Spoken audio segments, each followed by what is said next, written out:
What is up, everybody? Welcome in to the Fantasy Tap. My name is Michael, and if you've never joined us before, this is my zero running back season series where I drafted a team's zero running back with the zero running back strategy, and I'll be going week by week with you guys every step of the way. We release one episode every Tuesday to kind of update you on the week that just happened and what my thoughts are going forward. So really excited. I started off 2-0 and it was great. I was loving life. But unfortunately I took my first L. That sucks. But anyways, before we jump into the entire team and the deep dive into what happened and what's going to happen in the future, if you guys could like this video, hit that subscribe button. We'd really, really appreciate it. Also, hit that Discord link in the description. Join the Discord where it's a growing community. A lot of cool people who love fantasy football are in there. So check that out as well. But all right, let's jump into it. So yes, I did take my first L of the season. I lost by 11 points, and here we go. Here was the matchup. It stings a little bit, not going to lie. I really thought I was going to have this in the bag. It is against the first place team. He is 3-0. I believe he's the only 3-0 team now.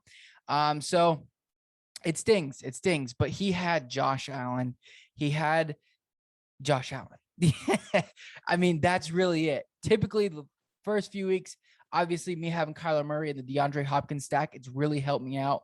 But Josh Allen did Josh Allen things, 4 touchdowns and a rushing touchdown. There's not much you can do about that. Now, the rest of his team, most of the rest of his team underperformed or performed mediocrely. Chase Edmonds underperformed a little bit. I mean, put up 10 points, which is more than my running backs or one of my running backs. Saquon Barkley did Saquon Barkley things. Looked like he was getting back in that groove, caught 6 passes. Stephon Diggs and Devontae Smith, as well as Corey Davis, though, they kind of let him down. And I really thought I could capitalize on that. But enough of his team. Let's check mine out right here. As you can see, I lost 108 to 119. So close, man. So close. But it is what it is. Kyler Murray had a respectable day. 18 points. Not upset about it. Obviously, he's been giving me 40-point games, 30-point games, whatever it is, the past couple weeks. So can't be too upset about an 18-point game, you know. But up against the Jags, I thought it'd be a little bit better than it was, but the team was slow to start and things like that. So my biggest letdowns, obviously, Tyson Williams just really, really hurt me. Let's take a look at it here. He played, he was my start of the week. I thought he was going to have a great week. Thought they were going to run the ball, but you know what? It looked like it was a hangover game. The good thing is, though, which I'm fine with, if you look at his snap percentages here, 50% this week, 49 the week before, and 51 the week prior. So he's on that 50% line, which is good. And he produced the weeks before, which zero RB, you only need your running back to put up 10 points. And I'm okay with that as long as he gets his touches. But if you look at Latavius Murray and Devonta Freeman, unfortunately, I mean, they didn't take tremendous amount away, but they did take touches away. Latavius Murray having 7 and Devonta Freeman having 3. I felt like Devonta Freeman, though, was out there every snap. It was the weirdest thing. I don't know. Every time I looked up, it was in the red zone because I was watching red zone, and I could have swore Devonta Freeman was on the field a lot more than he actually was, but still took a couple snaps away. It should have been Tyson Williams. Tyson Williams was clearly the better back. He was the most efficient, running 4.4 yards a carry. And he only had 1 target, which, you know, he's not receiving a ton of pass catching work. But at the end of the day, I mean, I'd much rather have my running back catch 2 passes than none. So I do think that he is going to move forward as the running back 1 on this team. And I don't think we see a reduction in his snap share. Like I said, clearly he was the best running back out of the 3. So it stings a little bit. It sucks, but I'm okay with him moving forward. He does have a tough matchup this week, going against Denver in Denver. So we all know it's pretty tough to play there. And then Indianapolis lost to the Chargers, Cincinnati after that. So a pretty decent schedule. really, I think the whole Ravens, I mean, if y'all watched the game, it was just a hangover game. I was thinking about it in the middle of it. I'm like, man, they're coming off that massive win. And honestly, if it weren't for Justin Tucker's 66-yard field goal, obviously they would have lost. It stings. But Alexander Madison, Devontae Adams, they held my team up. They gave me a chance. And to be honest, I can't complain about it. Alexander Madison, like I said, the goal is to get 10 points each, 10 to 12 points each from your running backs. And thankful to Alexander Madison, I did average that. I just wish Tyson would have given me those 10, because then we would be talking about another W. But it is what it is. DeAndre Hopkins and CeeDee Lamb.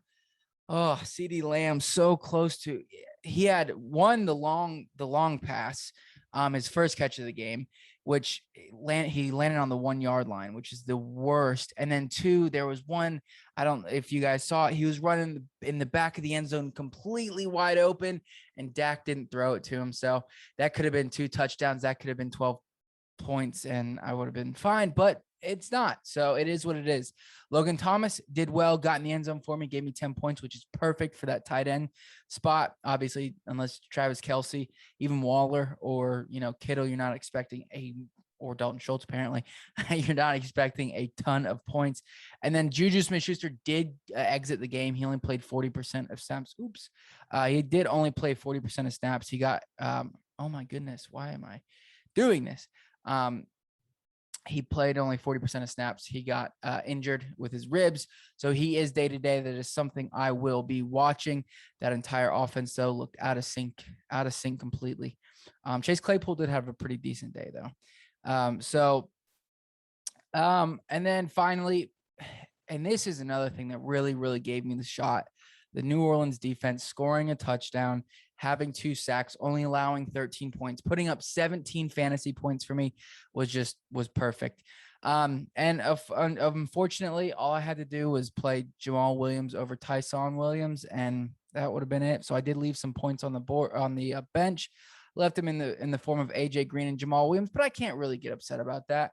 I mean, to be honest, I understand Jamal Williams doing very well. He's, but at the end of the day, he got in the end zone, which really helped his stat line, his fantasy stat line. And then AJ Green, I mean, I'm not, with Deontay Johnson out, I couldn't have predicted that Juju Smith-Schuster got hurt and, this and that. He had 4 targets in the time that he was on the field. So not too upset, but it does stink. It stinks that I lost my first week, or lost my first game. Now let's look at the standings real quick. I dropped quite a bit due to points.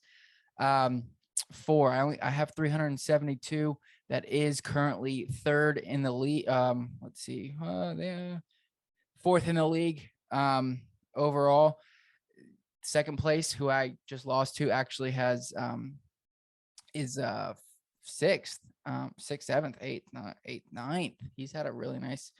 He's 9th in points. Holy crap, 10th in points, and he is 2nd, 3-0.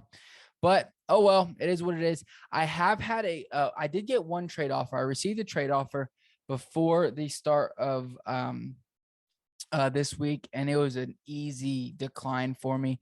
They offered me Clyde Edwards-Helaire, and I would have been giving up CeeDee Lamb and Tyson Williams. So I understand, Clyde Edwards-Helaire had a better week combined than both of them this week, but for the future, it wasn't even close. I hit that decline button pretty quickly. And now I did get a message for a potential trade. This guy who actually I played this week, can you dig it? He is looking to move Chris Carson and needs some receiver help. I would consider it. Here's his team, just again, real quick. He's got Chris Carson there in the flex. If I were to move it, and this is a big if, I don't know if I would do it, because I really do feel comfortable with my running back situation, as crazy as that sounds. I think, Tyson Williams is an off week for him, but with Jamal Williams and Darrell Henderson and Sony Michel all on the bench, as well as Ramondre Stevenson, who, with James White being hurt, might finally, become active. or put on the active roster and down the road be used. So I'm pretty comfortable with it. I think I can mix and match my running back ones and twos. I just really, it comes down to just needing, the whole zero RB strategy, needing my wide receivers to produce, and they didn't. So I might make a move if I can get, for instance, Chris Carson and Stephon Diggs for Devontae Adams. That's something I would do or consider at least. And I know that's a tall ask, even though Stephon Diggs is down. But if I can do that, maybe get Diggs on the low with Carson, I can fill, a solid RB1 spot on my team as long as Carson doesn't get injured. That's my only concern. And then I could refill that wide receiver spot with Diggs, who I think is going to have a bounce back here shortly. I know it's been pretty rough, but he's getting the targets and it's going to produce eventually. So that's something I would consider. That's probably the only thing I would consider, to be honest, to move, looking at his team. He's got Jerry Jeudy and Laviska Shenault on the bench, but I'm not really interested. I'm not going to hold another bench spot for Jerry Jeudy and Laviska Shenault. I'm not really interested in the Jaguars. So that's really the only thing that would pique my interest. So there is that. And then what else? Let's look at my matchups going forward. Oh, waivers. I apologize. So I'll just go over the trending real quick because obviously those are the hottest guys up, just coming off good weeks and whatnot, which, I don't really pay attention too much. Peyton Barber had a very good week, but to be honest, I think that, he had 2 solid weeks of nice production, but he only had 2.46 yards per carry. He's averaged, less than 4 pretty much his entire career, except for his first year. And to be honest, once Josh Jacobs comes back, it's his backfield. And Peyton Barber always does this. At the beginning of the year, he has a really, really solid game. And then everybody picks him up, and then it's just nothing for the rest of the year. Now, I know it's a different team, different situation, but at the end of the day, I think it's going to be, the same. They have Kenyon Drake there. They have Josh Jacobs, and we're never going to be able to predict when Peyton Barber goes off or when it's his time. It's just how John Gruden plays. The tight ends, I have Logan Thomas, comfortable with him, so I'm not picking up Dalton Schultz, Dawson Knox. Royce Freeman, maybe, but I'd be more interested in Chuba Hubbard. And with Christian McCaffrey not going on IR, I think Royce Freeman is kind of just a wasted bench spot. He'll may have, maybe if he's lucky this week, as relevant. None of those tight ends, Tommy Tremble, Tyler Conklin, no. The Chicago Bears defense, I might pick up. I might consider that this week, but I'm not really interested because we've seen it. The Detroit Lions can stick around, and somehow they can put up points. So I'm not really too interested in that. And I think, let's see, the New Orleans Saints play Danny Dimes and the New York Giants, who should turn the ball over quite a bit. So I'm not really interested in that. Marlon Mack, now he is rumored to be getting traded. I might go after him. He is somebody I might be interested in as a long-term hope he ends up in the right spot position. Maybe he goes to San Francisco or something like that. Maybe he goes to Baltimore and takes over that backfield. And I know I have Tyson, so I don't really want that to happen, but maybe he goes somewhere where he can fit in, take over a role, and, that's a shot in the dark. And I don't know how much fab I would spend on him. Currently, I have the third least, $142 left. And if I did take a shot on him, it'd be pretty difficult to drop these guys. Maybe Sony, maybe Ramondre. That's probably who I would drop. But at the same time, if he does take over a role, I'm kind of hesitant on it. I knew going into drafting, he would be a long-term play, Ramondre. So that's why I haven't dropped him yet. And just still holding out hope. Let's see. Christian Kirk. I already have AJ Green, Deshaun Jackson. He does what he does, big plays. And that's it. He won't be relevant in a couple weeks. JJ Taylor's there. Damian Harris is still his backfield. Giovanni Bernard, that's the only other running back I would, consider. I kind of like Anthony Miller as a deep sleeper, but again, if I do take a shot on him, it's going to be, I'm going to be dropping Darnell Mooney. And with the way that Bears offense looked, it might be worth it. It might be worth that shot. And then Giovanni Bernard, not too interested in him. I know that backfield's pretty cluttered with him and Rojo and Leonard Fournette. He did have 10 targets, which is nice. Finally got involved in that passing game. I just don't think it's going to be consistent enough. And to be honest, I already have plenty of running backs similar to him. So I don't think I'm going to make any moves. Like I said, Marlon Mack, you know what? Yeah, I am. I'm going to put a $14 bid on him, and I'm going to drop Darnell Mooney. I know. No, I'm not. I'm going to drop Ramondre. Boom. All right, there it is. They have a pretty tough game coming up this week, going up against the Buccaneers. So pretty much where I'm at. Here is that rejected trade right here that I rejected. Now let's look ahead to my week 4 matchup. I am playing the number 1 overall. So I just lost to the second place, playing tough stretch of games, playing first place. He also has the second most points in the league. So here's the matchup, and let's see what I'm looking at. He's got a pretty stacked team. Russell Wilson, Aaron Jones, Joe Mixon. He does have A-Rob, obviously Mike Williams and Brandon Cooks steals, which is why he's doing so well. He's got Jonnu Smith, who has a very, very tough matchup. And then he's got Odell Beckham there in the flex, with Denver playing against Baltimore. That Denver D, pretty nice. He's also got these guys on the bench. Brandon Ayuk, which he's coming back. So he might slot him in potentially. And then he's got Josh Jacobs, who's out on the bench. So it's going to be another tough week right now. Obviously not touching these guys, not touching any of these guys, not touching my quarterback. The only, I'm just waiting to hear what's happening with Darrell Henderson. If Darrell Henderson plays, obviously he's going in. And then I have a tough decision between Tyson Williams and Jamal Williams, because I think those two are my locks in that spot. And then obviously Juju Smith-Schuster, I want to see what happens to his ribs and where he's going. If I do drop Darnell Mooney or move Darnell Mooney, I don't know if this would be the week to do it, being the fact that they're playing Detroit. So he should have a decent week. I think that's pretty much where my team's looking. It's going to be a tough week. I really, really need my big 3 receivers and my quarterback, as well as Logan Thomas going up against the Atlanta Falcons to do something and really carry my team this week, because I do think I've got a pretty tough matchup. So like I said, as of right now, if Darrell Henderson plays, it's going to be between one of these guys. If I had to lean against anybody, I'd probably bench Tyson just because of the way this past game went. They're playing Denver in Denver.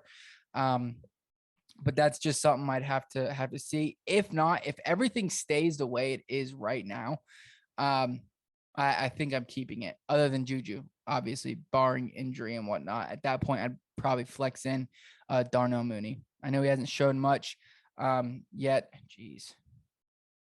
Apologies. Oh, man. Sorry.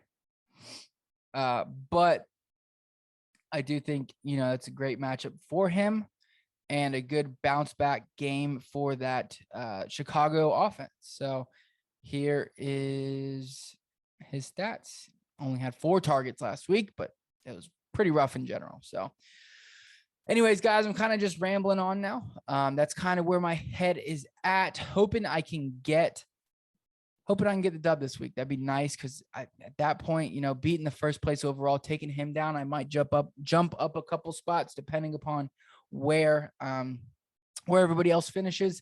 Really excited for it. I think it's going to be a good week. One thing real quick.